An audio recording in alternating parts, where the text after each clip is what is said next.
Welcome everyone to the Square 1 Champions League second week match between Actually CBA and Glorious Gaming. I'm Kachka, and with me tonight for both of the games will be Byron. Hello, I'm doing very well myself. I'm super excited, obviously for both games, but especially this one because this is a rematch of the pre-finals of last split.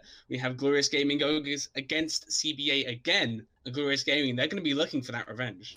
They definitely will after they have suffered a pretty decisive 0-3 loss in those last split finals, but things have changed. The players have shifted around ever so slightly. No really huge roster changes, however. Both of these squads, they are coming off of a 2-0 week, although actually both of them had one game left in their favor. So we're gonna have to see how that exactly comes into play today. Yeah, well, they did technically both stump week one. They have 2-0 records coming into this, tied for first. So whoever wins, they'll be going forward, keeping that first position. Whoever loses will be dropping down a little bit for the table. So it is a matchup with a lot of stakes. And I imagine if you're talking a lot later in a step about playoff expectations, this match will likely come into effect if we're talking about who's going to end up where. And especially that we're in this week 2, it's the area where we start picking out maybe who's towards the top and who's towards the bottom of the table, and that's why this match is so important. However, what players are we looking at, or what matchup specifically do you think will be important to pay attention to? I mean, for me, at least in the draft and also the game, I think top lane could be huge. We have Galina Optimista on CBA. He is a Masters player, and he's a big player of Irelia, Sidus, and Aatrox. Likes a lot of these flex picks. But you look along with Perrin, the top laner for Glorious Gaming, and he also plays Sidus. He also plays Irelia. So there's a lot of shared champions between these two top laners. And so it means if they're going to opt into something like the Irelia, like the Silas that we're kind of expecting from them, then it could be a very explosive matchup because both of these guys know how those champions work. And so how the draft works and who's going to get which champion will be a really, really fun watch for me. Alright, and from what we can see, CBA are on blue side, so they will have the benefit of the first pick.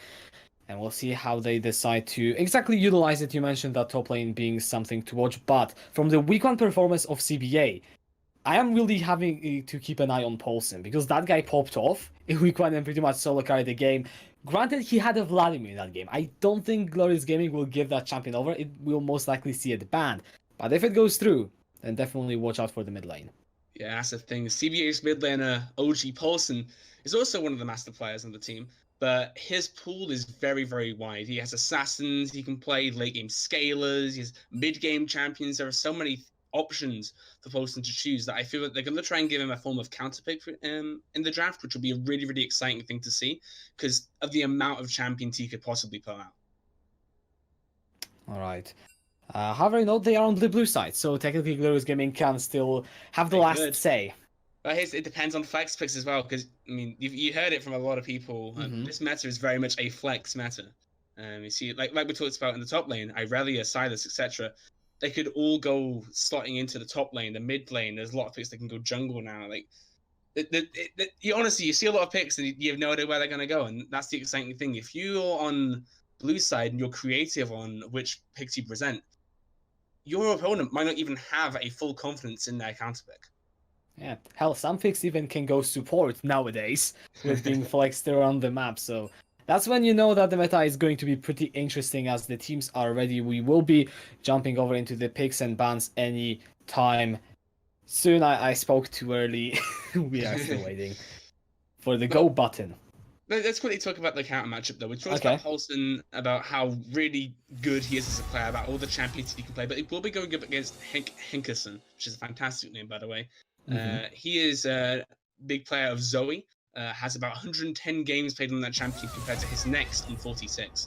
And as I just speak about, it's been took away. He's a huge player of that.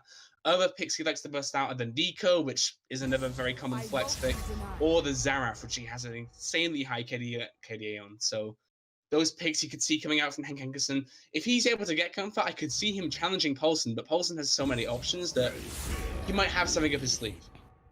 Yeah, he almost definitely will, and as you see the bans, they are pretty much targeted towards specific people. I believe Unknown Swede is... he does play the SQ1 quite a bit. Irelia, we talked about it being picked up potentially by both of the top laners. So the first phase of the bans, I would expect a lot of targeted bans towards specific players from both of the squads. Yeah, and that's what you see with the Kazakhs too. It's Messiah's favorite champion, has a 65% win rate on that over 200 games. So it's a blessing, if you will, that got took away. The Morgana though, it's say yes, it's Target Man. Sure, it's one of Rockashow's favorite champions, but I'm not expecting him. It isn't like a one trick kind of thing, but they're still taking away that kind of comfort because Rockashow, he is someone who loves high CC champions, stuff like Thresh, Nautilus, and of course the Morgana that got took away. Right, Yumi is the final ban. That does mean that champions like Vladimir are still open, and it might just be my bias, the recency bias, by seeing Paulson destroy an entire game with it, but CBA are not gonna hesitate. They're picking it straight away. Well, I was expecting a counter pick from Paulson to see if he could use that big champion pool of his, but I haven't seen many. At least looking at the LP.GGs, I haven't seen Galena burst out the Vladimir very often. So I'm imagining it would go mid. However, the Nico is the response. We did talk about it being one of Henk Henkerson's favorite champions, and it has been picked for him. And we'll see if he can challenge the mid lane. Of course, Vladimir, I'm not sure if he will be guaranteed to go there. Galina could potentially pick it up in the top lane if the composition allows for it. But now we're waiting. It is going to be the Hecarim. So you see Nico, Hecarim, you've got some elements of team fighting being drafted by Glorious Gaming. Yeah, we do see a lot of that. I'm expecting the Hecrims to go into the jungle, but the Nico, like you said, I mean, it's a case of a lot of the picks here. These are all still flex picks, bear in mind. I'm just kind of gauging what people are comfortable on. That Nico could go top lane. It could go even into the bot lane in Whisper's hands if they really want to. So not a lot of this draft is really set in stone yet. However, the Karma, 54% win rate in support right now, it has been took away from Glorious Gaming. Oh, wait. Vayne for Vayne God. It hasn't been banned. How did we not see this? Well, I think maybe I got a little bit too invested in other people's picks, but we kind of forgot about the bot lane. And as I forget about it, not only do they secure, the Karma, which is a huge power pick on this patch, thanks to the buffs. Its E now lasts for about, I believe, 2.5 seconds, that shield. But also now, bringing over Vayne for Vayne God, this bot lane is looking absolutely disgusting. And whilst the Draven is a big power pick, I don't know if it's going to be enough to stop it. Yeah, I mean, there's a reason why Vayne God's called Vayne God. Although we rarely get to see that champion, since it is banned away, it has slipped through, and now you talked about the Draven as being the response. I think I like it in terms of the draft, in terms of the idea that you want to punish the lane. However, the execution is what we will really have to be paying attention to, because yeah, if you get to feed that Vayne, I'm sorry, you don't get to come back in this game. As now second phase, Kindred, Nautilus, both taken off. I like it in theory, but I don't like it against the Karma. I feel like, sure, against the Vayne, the Draven can do a lot of damage. It knows, that Vayne doesn't have the highest range early game, so Draven can get a lot of that initial poke damage. And if Draven is able to get 1 or 2 kill lead early, back, cash in on all that gold, then all of a sudden, the Draven's a monster. The issue is that you're also against the Karma, and Karma is one of the best champions in the game right now at disengaging, poking you down, making sure you're not going to kill my AD carry. And so it's going to be a struggle for Whisper on this Draven. And Nautilus and the Thresh both took away from our friend in the bot lane, Rakusho, who does, like I said, high CC champions, these comfort picks, all getting took away. They don't want him on a pick champion. But unfortunately, I think it might be what they're going to get, because that Pyke, I mean, if you want a pick champion bot lane, I think he covers the whole pick thing very well. Yeah, it's one of the better supports when it comes to being able to isolate the targets and assassinate them swiftly. And when I look at Glorious Gaming, they will need to pay quite a bit of attention towards that ball lane. You've got the Draven, Pyke, Hecarim as well in the jungle. That is a lot of early aggression that will need to be utilized properly. Yeah, it is. And now that the Jarvan being locked in against that Hecarim, I do like this matchup quite a lot. Jarvan able to get across the map and make a lot of ganks happen, whilst Hecarim, he's more of a clearer in the early game at least. The Gnar, it is going to be Gnar going in finally. That I'm assuming they're expecting that into the Nico range versus range matchup, which I quite like, to be honest. Nico is known as one of those champions that can really start nailing down a lot of that range damage, poke you down for that melee champion. If you're Gnar, you're not really worried about getting poked down, because you're going to be able to do the poking yourself. Yeah, fair enough. We still, of course, have to see last pick, Mordekaiser. All right. I actually didn't get to learn his ability name, so that is interesting. But what is more interesting is where will that go? Because in solo queue, you kind of see it being played top lane, mid lane, a bit of jungle as well. So far, it is sitting on Perun. Yeah, and I quite like the Mordekaiser. It depends on how he times things, but if you're able to get a Gnar and then make sure he just times out a Mega Gnar, he just spent a lot of abilities, and then use your Realm of Death on that man, and he has nowhere to go, and you can just delete the man. The issue is trying to get that scenario working for yourself is a little bit difficult, and you can get poked down by Gnar himself with his extra range. So it's gonna be a fun one or something, but I'm not really too sure how it's gonna go.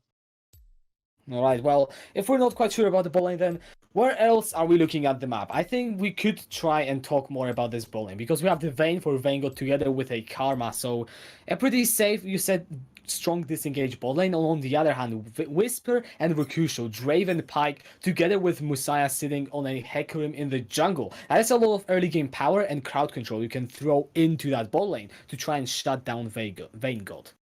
It certainly is, and I like it in theory, like I talked about before. Getting this Vayne shut down in the early game, using that Draven Pike aggression alongside a Hecarim gank, could just put Vanguard out of this game for the first 20-25 minutes. But, as I'm going to keep saying, they have Karma on their side, or League Horse, and Karma, thanks to a lot of buffs happening this patch, is a huge power pick now, at least in this Evo, and so you really need to be looking at, sure, we can have a lot of aggression towards this Vayne, but are we actually going to be able to get that kill when Karma sat there using her shields, slowing us, being a general, all-round annoying champion in that bottom lane? And what I do like about the composition of CBA is you look at it and it's a very, very well drafted kind of late game composition. You have the Vayne and the Vladimir who are going to be monstrous in late game team fights, alongside a Karma shielding that AD carry. You have the Jarvan able to make engages alongside the Gnar, and you really have a nice front to back setup right there, to be honest. And that's what you can really ask for when you hit like 30-35 minutes. Alright, so that is what CBA want to do. However, how did GG try to win that game? Because, of course, we see all those power picks, and, you know, maybe I might be drifting slightly more towards looking at the side of Glorious Gaming, but looking at their comp, I'm still kind of unsure. How do they want to go about winning this game? So, have you ever heard of the early game Snowball? Because these guys, Mm-hmm. that is the plan.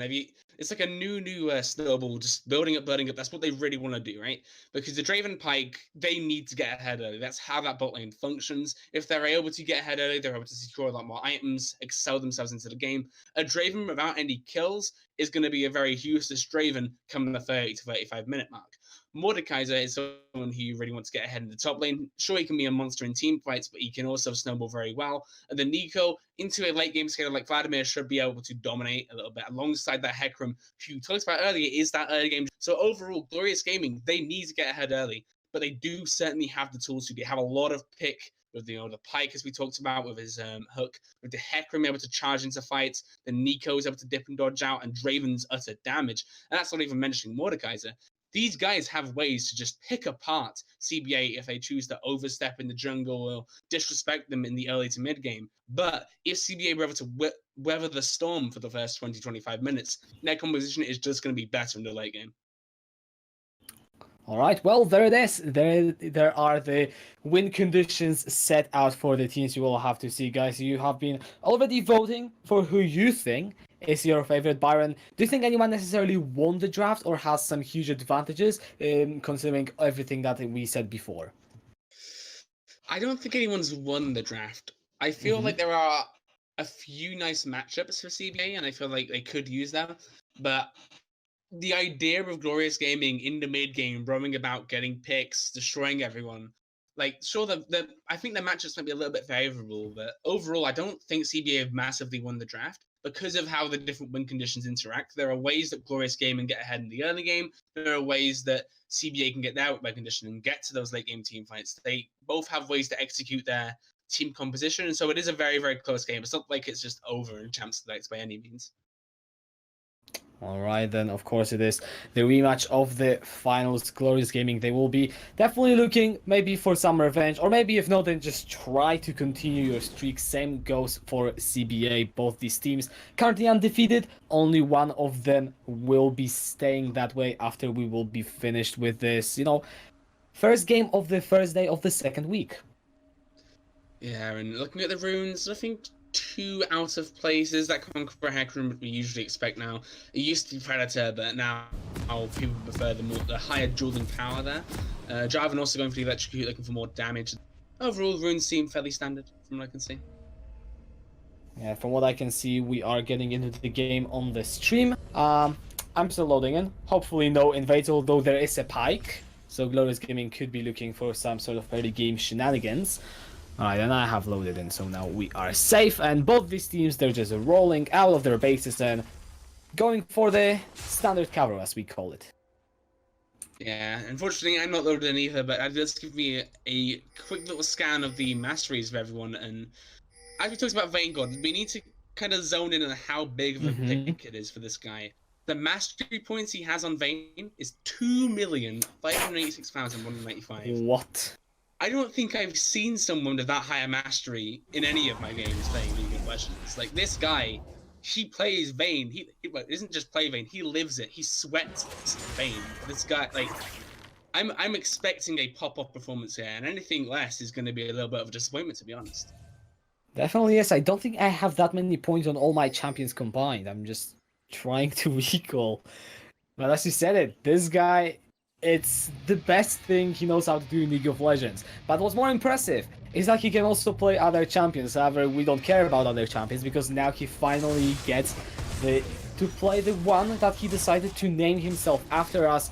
Both the junglers, they decide to start over at their respective red buffs, and this is how the early game will be rolling. It will indeed, and I really want to see how Glorious Gaming approach this early in the game, because they can go for a few options. They could look for the Draven Pike domination in the lanes alongside the Nico. They could just try and hard win their lane matchups. Their other option is to start roaming about very early. As soon as they hit that level 6 mark, start bringing Pike up to the mid lane, bringing Nico and Hecarim down to the bot lane. There are several ways they can approach this, and so I'm really excited to see if they want to choose the more domination approach, look to just force plays 2v2, or if they want to try and set up the more grouped advantages that are typically seen. Yeah, well, Glorious Gaming hit level 2 first in the bot lane, and now Rokusho was stepping forward, trying to just zone away Vanguard and Lycos for as long as he possibly can. Try and, as you said, play maybe through that lane. It is a possibility, not a necessity, because of the strength of the roaming. Gank mid. Yeah, gank mid is incoming, and Hank Herkinson, he's just flashing out of here, not taking any chances. Yeah, that flash duck cooldown are going to be big. It means that if Hank Henderson wants to have the pressure he wants, he's going to have to kind of overextend. And if he's caught out again like that with the Jarvan, he's not going to have the flash available. And so you could see an early lead for Paulson, which is not what you want to see when we talked about what this man's library can do. Yeah, definitely not. And we actually had an example last week of what is going to happen. Spoiler alert, you're going to lose the game very quickly if Paulson ever gets a significant lead on the Vladimir in a mid lane matchup, as now the junglers could be spotting each other. I mean, they definitely did see one another, but not sure they want to take the fight. Messiah charging up into Unknown Sweet. However, look at his health, he's very, very low. The flag and drag to go damage, flash forward from Unknown Sweet, and he will secure that first blood. Yeah, I'm not sure what Messiah was doing there. It was nearly good. We saw Hank Henderson moving down from the mid lane. It was going to be the 2v1, all nicely set up, but he doesn't respect the damage coming out from Unknown Speed. If he had waited a second, 2 seconds longer, then all of a sudden it's fantastic play, but just a little bit impatient on that, and that's going to cost him the first blood, which is huge for their team. It's also going to cost him some of his jungle camps, as Unknown Sweet, he's just rolling in and saying, thank you very much, I will take those. Now, Hank Henderson, he doesn't have the flash, and it could be a gang coming into the middle lane. Flag and drag, good sidestep away. However, Hank Henderson, he is ignited. Unknown Sweet, he goes a little bit too much forward. Now, Polsek is trying to attempt to dive. He will get a kill, flash over the wall, and he is out of here. But is he, as Messiah, he's on the chase. He pops the auto attack, the rampage as well. One more will do it, and Paulson, he cannot escape. It is a 2-for-1 in favor of Glorious Gaming in the mid lane. Yeah, and that's going to help Messiah out a lot. For a second, I was about to say, okay, Messiah, he's lost a lot of tempo in the jungle. He's going to start struggling in this matchup where really we were expecting him to win. Oh, wait, there's a fight going on here. Galina just hopping over that wall on the Nara, and he should be fairly safe. But now Messiah, he is hungry for some action. He's just going in aggressively. Picked up those 2 kills. And we gotta watch out this Hecarim, because if he snowballs, that's gonna be a very scary pony. Yeah, but he's trying to play very aggressive in the enemy jungle, but look, Paulson's on his way. So is Na. Yeah, so is Optimista. Messiah, he needs to go for Unknown Sweet. The Flanking Drag is going to come through. Ignite was sticking as well. Galina hops forward. Paulson has joined the fray. And Messiah, he has definitely overextended. Can he get one back though? No, he cannot. It is a shutdown and double buffs over to Dinar. Oh, but the fight's going to continue, it looks like. Yeah, Hankerson looking for the opening in. Perun was also roaming down, but the rest of Glorious Gaming, they can't quite close the distance soon enough, and CBA get away with the kill. Well, you know how I talked about if they're going to try and use numbers advantages, if they're going to try and get the lead solo? But as you see there, I think certainly it's going to be more about the grouping plays that they're looking for. Moving players around the map, trying to get those doubles happening, and look at how lit up that topside jungle is. There is a control ward and 3 vision wards just sprayed across the whole jungle there. If Jarvan steps a single toe into there, he's going to get spotted out, and they know that he's going to be staying bot side right now, giving their bot lane the information, okay, we can't go aggressive right now. Yeah, and Whisper, Rokusho, they're sitting under the tower. Actually, Whisper did go for a GQ reset for the BF sword early on. I'm not sure if CBA will be aware of that anytime soon. The first dragon is Ocean. I feel like it's always important to look at it because it will decide how much priority you want to put towards the bot side, and so far neither of those teams are super eager to set up around that objective. Yeah, but Hecarim, if you look, he's going to be clearing his wolves, clearing his grump. That'll get him level 6, but oh, Rocket Shot! Right, yeah, he's going in half. He's actually going to get condemned into the wall. Veigar looking for the kill with a tumble forward and a bolt into the face. He's going to finish him off. That's a confusing play. Yes. Oh, here's another one, though. Yeah, Messiah, Unknown Sweet, round 3 in the jungle, I believe. Flag and drag forward from the Jarvan. Devastating charge is going to come down. Here comes Whisper, though, and he's going to cash in on the kill. Good collapse from Glorious Gaming. It was a good collapse there, but going back to that last play, I was about to talk about how Hecarim, after clearing his wolves and his grump, should be able to be near that level 6 mark and then go for a play bot lane. But Rokusho, he goes too aggressive. If he had waited, once again, it's all about being a little bit more patient. If he had waited those so Hecarim to have cleared his jungle, be ready for the gank bot lane, that could have been fantastic for them, but unfortunately for them, they're not able to trigger that, and it ends up overruling the whole player 1-for-1 after an overstep from Unknown Swede, but they should be getting more off that, really. And you can see that Vayne, like, Vayne is doing very well in terms of CS, and that's everything that Vayne wants to do. Like, they don't need to win the lane, they're playing into a Draven Pike. If you can get ahead in CS, then that is exactly how you want to finish the laning phase. Yeah, it is, and I mean, having a Vayne who's, what, 12 CS up on you as a Draven? And just... you should be winning this lane. Draven Pike is a bot lane that and we're at 8 minutes right now. The clock is and Rocket will fail to make a lot of things happen. Yeah, and as you said, we are technically only 8 minutes in, but it is the 8 minutes. It is 8 minutes that you haven't done anything with, and Messiah, I am waiting for the onslaught of shadows to come online, but by that time, there will be enough peel onto Veigar that he can probably just kite them back and prevent any sort of advancement. So, GG, they might want to try to look to other lanes, and it is starting to become tough. Yeah, it is. If you think about gank targets, I mean, mid lane is going to be very difficult if you're looking at from Messiah's point of view, because that's a Vladimir, and as a lot of people know, Vladimir is a very hard champion to gank, but Fiesta in the bot lane, here we go. Yeah, Unknown Sweet popping down the Cataclysm, a good bow skewer. Unknown Sweet, now the Whirling Death coming out from Whisper. Messiah is going to secure that kill, and now Teleport is also channeled by Perun. Is coming in through, trying to go onto Veigar. He pops him down into the Death Realm, looking for the 1v1. That is so confusing to what, Jesus Christ. But Liko's under the tower. He's going to execute it, and Rokusho is he's not gonna get both the kills. However, GGR. And we talked about how they needed to make something happen, almost like they were listening to the cast. Instantly, everyone's coming bot. TP goes in. Fantastic play from them. How to say, great onslaught of shadows from Messiah to kick off that fight. And then the death from below just cleaning up. That was a fantastic fight. And that's exactly what Glorious Gaming are going to need to do if they want to win this game. Yeah, and we're gonna see, can they make more of those plays? So far they get a nice advantage in gold just from that, sitting at about 1,500. Of course, that is subject to change, and they get most of those kills onto Messiah, or at least he has the most of the kills after the play has finished. And so that Hecarim will need to be the initiator of all the plays that GG tries to go for in the next couple of minutes. Yeah, and so it's going to be so important to track where is Messiah, and also where is Unknown Swede if he can respond to the plays himself. He's sat bot side right now, and they have a lot of vision control around this bot side river. They're getting the Scoto Crab, they've got 2 control wards, and so it means that Draven Pike, they can't really go aggressive knowing that they don't have priority right now. Sure, they've got a kill and 3 assists on that Draven, but look at the CS lead on Vanguard. That is massive for this time of the game, and now they're going to be able to score an Ocean Drake for themselves too. Yeah, however, that 1 kill with the passive means that Whisper is still even on gold, which, you know, shouldn't happen in Draven against Vayne. However, it did. Now, Herald also being attempted by Glorious Gaming, they will respond, and yeah, they do finally pick it up for themselves, so they will have that sort of playmaking where they can just throw it down and secure some more objectives, because please do it, we're 11 minutes in, and this game still feels pretty slow.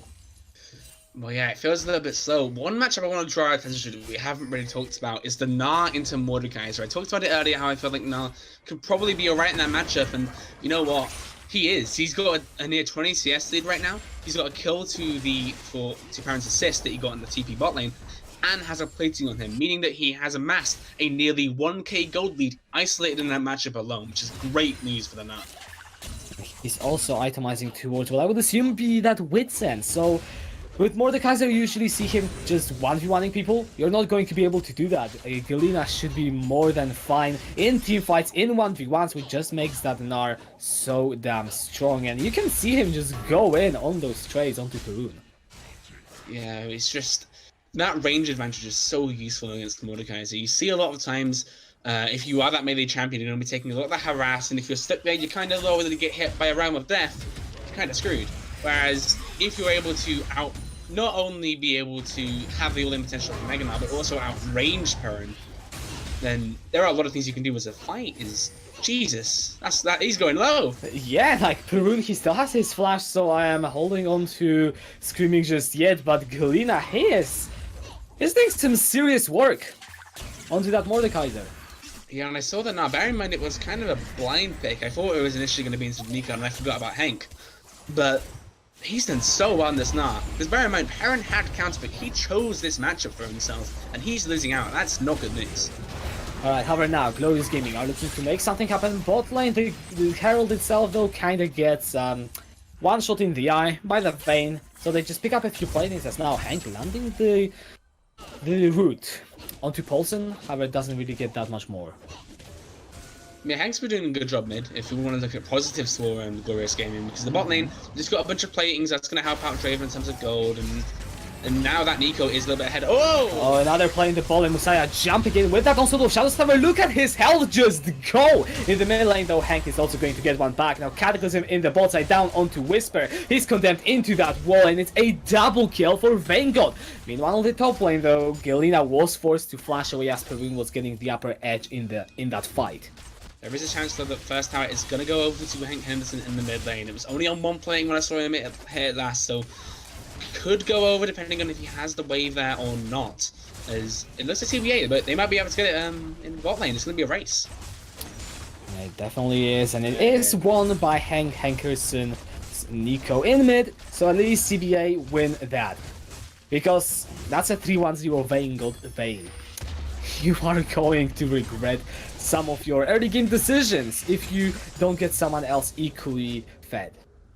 Yeah, and right now there's not really anyone as equally fed. Sure, Messiah's got himself a lot of kills in this early game and does have about a 1k lead in the jungle.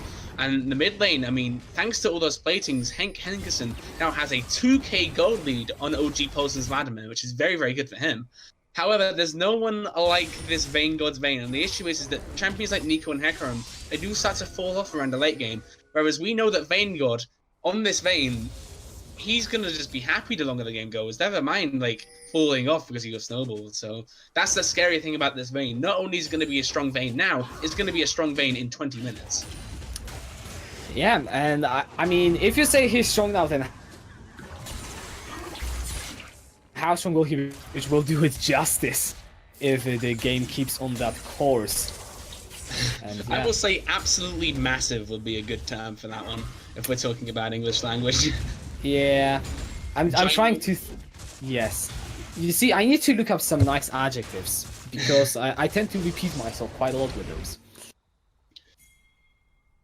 Back to the game.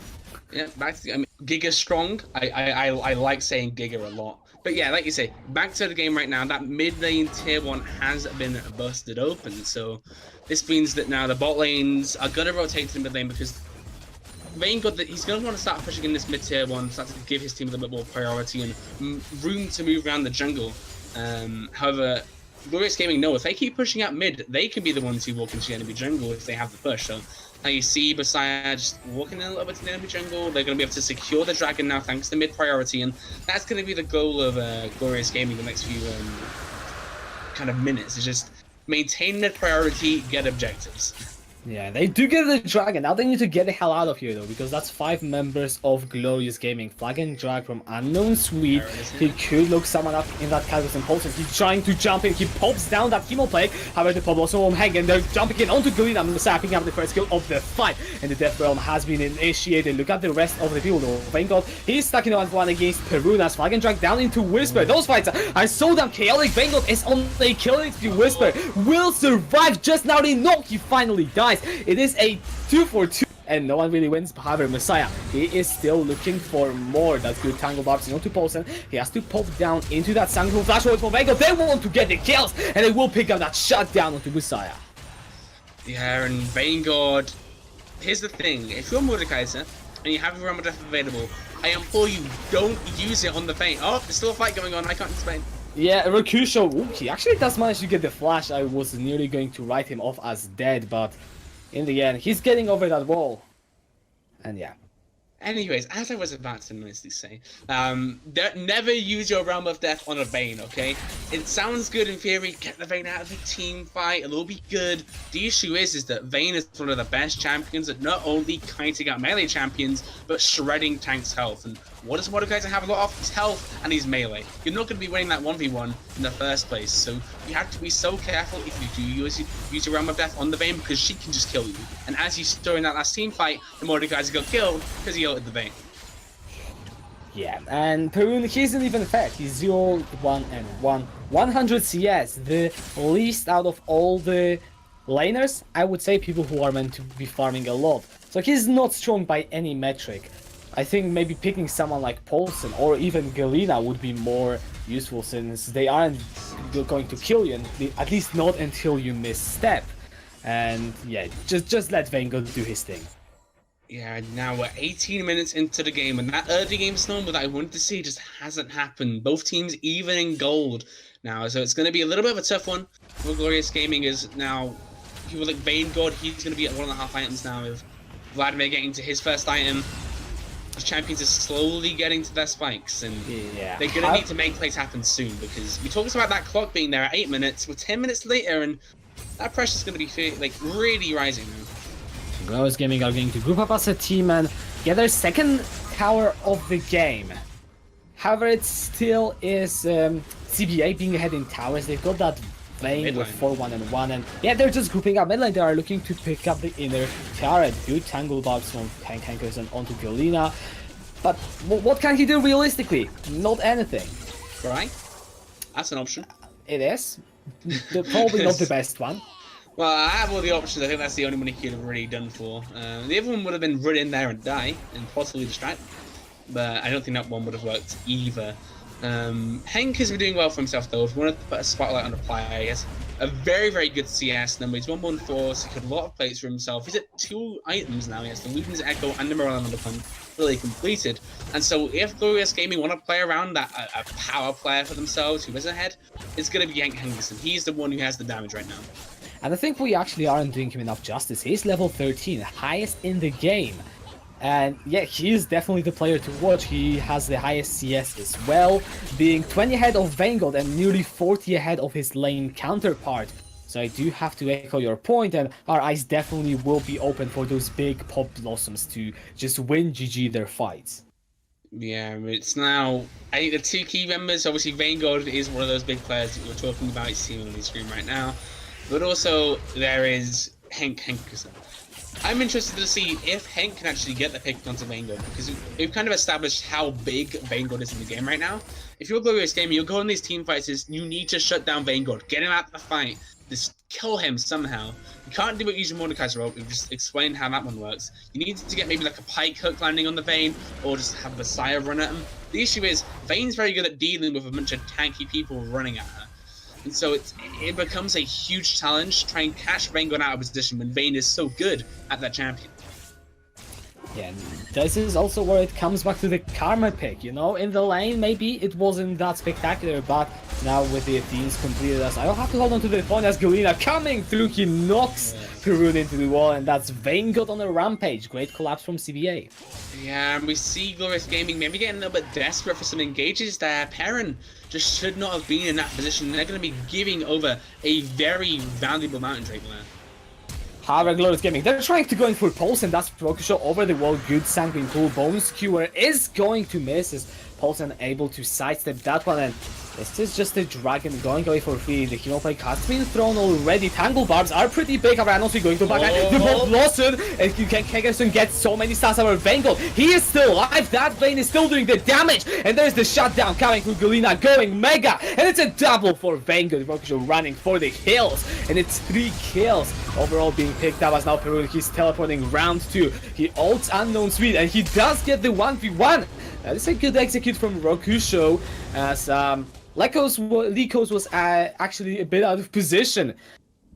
And I believe that Perun... Alright, well, we're not done yet. I thought we could be over, but Vanguard, he's coming through godlike 8-1-1. And Galena, his last play. Can you guys stop fighting? No, we cannot, because Vanguard, he's now 1 versus 2. He's kiting and he picks up the double. The death from below from Rokusho outside of Execute Vayne. And it's a triple for Vayne. What is going on? 2 things are going on right now. One, Vanguard is indeed, believe it, a Vanguard. We have established this right now. He's 10-1-1. He's an absolute beast on this rift. But also, you're seeing Henkerson. His damage just negated so much by this Karma pick. You see him going for the pop blossom, and I was thinking, okay, this is going to be huge. He has a load of items, he has so much gold. Then he goes in for it, and that mantra E from Karma just negates all of the damage of the pop blossom. He sat there on his own, and he just gets killed. And then the biggest player of Glorious Gaming is out. Vanguard is completely uncontested, and as we see, Vanguard just stomps that fight. And, you know, I thought that last split was the last time Vanguard was going to get to play his Vayne. I was wrong. But I'm fairly confident this is the last time that any team is going to leave it open. Because you see how CBA are strong if you give them their picks. Yeah, and CBA, I mean, looking at the grander scheme of things in the league, they're looking so strong right now. I mean, they're 3-0, last split's champions. They're 2-0, not yet 3-0. Well, not yet 3-0, but we'll see how this game goes. I'm imagining it'll go the way of CBA, considering how it's gone so far. That late game spikes. But I mean, this is a statement game. If they are able to stopwatch, if they're able to cleanly do this game, if we're not seeing any more hiccups, then they are easily making the statement for being the best team in the league right now. However, like you said, it is not over yet. They still have to play the macro game, shove in some lanes, and win the last few fights. Do so, they're able to win the game. However, it's not going to be easy. You have a lot of champions that can throw a wrench into those front-to-back team fights. We talked about Pike able to easily pick people off the side, but Perrin. Look at the ball and Perun, he's getting 1v1 by Galena, and that's an arena side lane, everyone. And not only is it an arena side lane, it's an arena side lane who's now uncontested. Now having to pull Messiah out from the top lane, and now it's a 3v4 up there. So they can't fight that, and all of a sudden, Glorious Gaming are bleeding resources across this map. Their inhib tower has gone in the bot lane. They're looking for that inhibitor itself. The top lane tower has gone. Mid lane's being pushed in now, and it's an attack on all fronts from CBA. And Glorious Gaming, they need to look for an answer somewhere. And that solo kill was massive because you said it, you just don't have the numbers to bot lane if there is now a kill comes to Pablo, so he gets it onto Vanguard. Can they shut him down? Yes, they do. Messiah picking up that kill. Whisper, he's still uncontested in that back line. Anosweet going in for the Cataclysm. The engage was really big for Glorious Gaming. They pick up 3 kills. Can they prevent their mid lane hit from falling? No, they do not. Can they maybe pick up those 2 kills is the next question. Bolson is ignited. He pops down, goes in, gets the first kill with that kill pick. He picks up the shot. Now Whisper, he's still alive. He's going to throw an axe into his face. And that's Glorious Gaming picking up 3 kills. They're looking for Galena, the last CBA member left alive, who's running for the hills away from that tower. And Kankerson doesn't get the tango up. Kusho looking for the bone skewer. He is going to go mega. However, Glorious Gaming, they are just content with the fight. They pick up for, they don't save all of their inhibitors, but at least they get some gold. Well, it stops them losing the game, and it gives them a little bit of time to stall out, push out the waves that you need to, gain a little bit of priority, get some vision.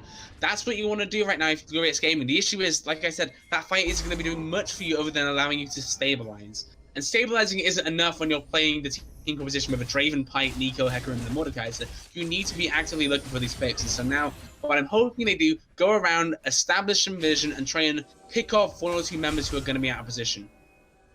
Talking about being out of position, Hank is very, very far forward. And he does actually go for the route onto Nico's. Vanguard dashing forward.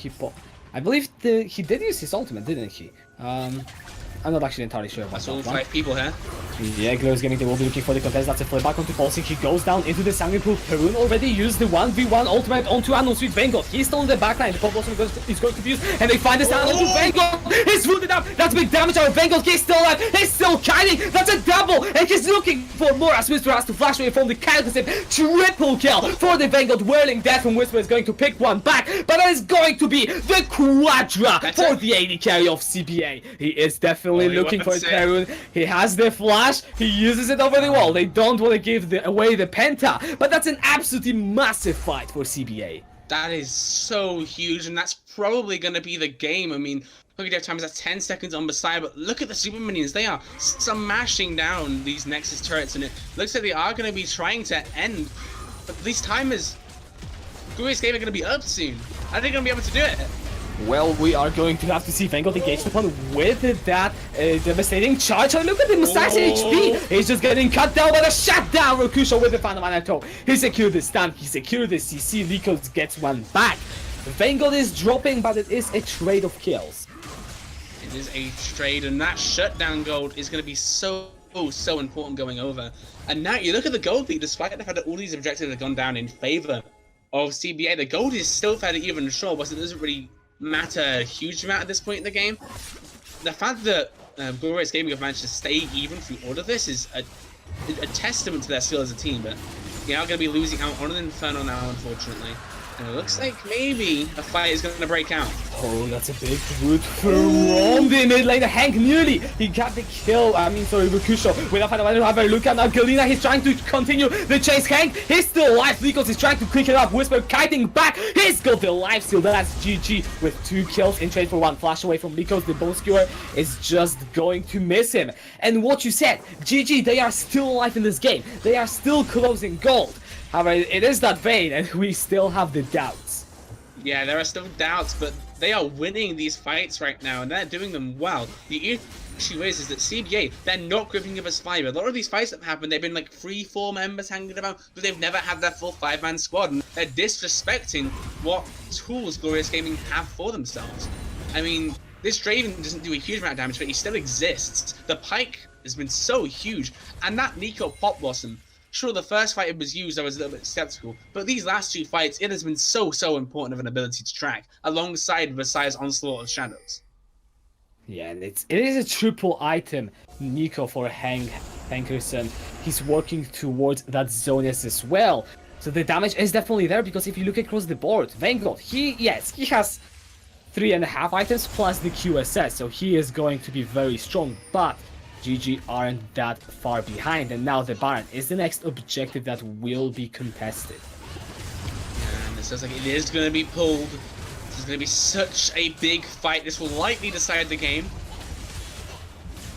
Yeah, the Baron is still alive. Messiah has got down solo shadow. That is a teleport from Perun into the pit. Paulsen is pulled back over that pit. He already had used his pull. And oh my goodness, the burst onto Rukusho. Galina jumping in. The Pop Blossom is going to be alive. Paulsen already is down. It's a 2-for-1. Perun is in the back line. He's trying to get the 1v1 in onto Unknown Street. He's going to time out from that ultimate soon.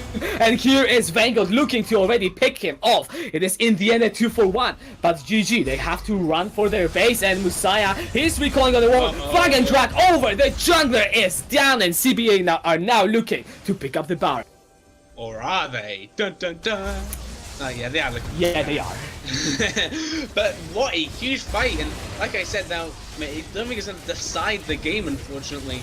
But it was such a close, well-fought fight. But they need to split this Baron, and now there are 2 exposed inhibitors and an exposed next from the side of Glorious Gaming.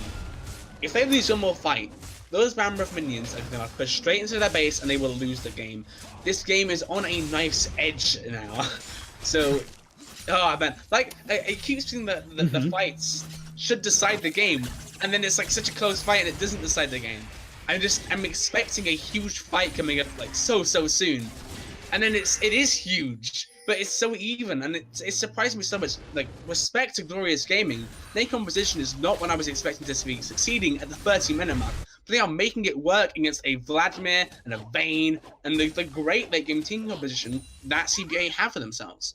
Yeah, but the problem is, because I always like to look at problems, is that CBA scaling, it is still coming through. They didn't just stop scaling just because we had 30 minutes. The Vladimir is going to hit the death cap soon. Vanguard has just completed the GA. And if all of the AoE that we saw with the Cataclysm, Hemoplague, Gnar Ultimate connects, GG will not win that fight, no matter how well they play. Very true, and there's the Cataclysm. Yeah, the Cataclysm has already connected. Also, the Shadows will be coming through. The Gnar only connects onto Rokusho, and here comes the Pop Blossom. Vanguard, he is still out of the range, and now he's flashing forward. He's trying to get the kill. That's already a double for Paulsen. Vanguard, he's cutting forward with the doubles. Hank is already down. Whisper, the only member surviving, and that should be CBA picking up nearly the ace. The Nexus is exposed, and at 32 minutes, they are going to take the win over Glorious Gaming. GG, well played to CBA. They have a great game there. There were a few little holes in the mid game where they weren't really grouped up as 5 and they started losing fights because of it. But as soon as they grouped together and have that late game scaling fight, what would you know? The Vladimir and the Vayne pop off and they smash that game. Obviously, shout out to Vanguard. He did a bonkers job in that bot lane. In a lane that he should have really been losing, he took over. And so, you know, fantastic play from him. But for the whole of the CBA, they did a great job. Yeah, they definitely did. And when are the teams going to learn? Ban Vayne. You probably want to ban Vladimir. This time Paulsen didn't quite pop off. He was, of course, still doing damage, but he wasn't a big carry, so it is hard to judge. But despite that, I actually do want to maybe mention more about GG, I should say. Because, yeah, they were the second place, the runners-up from the last split, and they're actually showing why they were in that spot. Because despite the odds, they still put up a pretty good showing. They really did. I mean, if you're using that team composition, you're down in the early game, it should be dismal from that point. But they were able to bring it back and consistently pull the trigger on fights they needed to pull the trigger on, which is great for them. Special shout out to Hank Henkerson. He had a great performance on that Nico. He was only 100 damage off of Vanguard's damage and being the most in the game. So he did a huge job for himself. But unfortunately, alas, it was not enough. And CBA are going to be ones going 3-0 in the standings. Yeah, they definitely are. And I think we'll be looking to go into the break soon unless there is something that I forgot to say. I imagine we'll be going into the break, so yeah. Yeah, so catch us back because we'll have the next match between Black Rose Gaming and PogChamp. Is that right? Yes. It is correct. So yeah, and we will be after the break, so stay tuned. We shall be right back.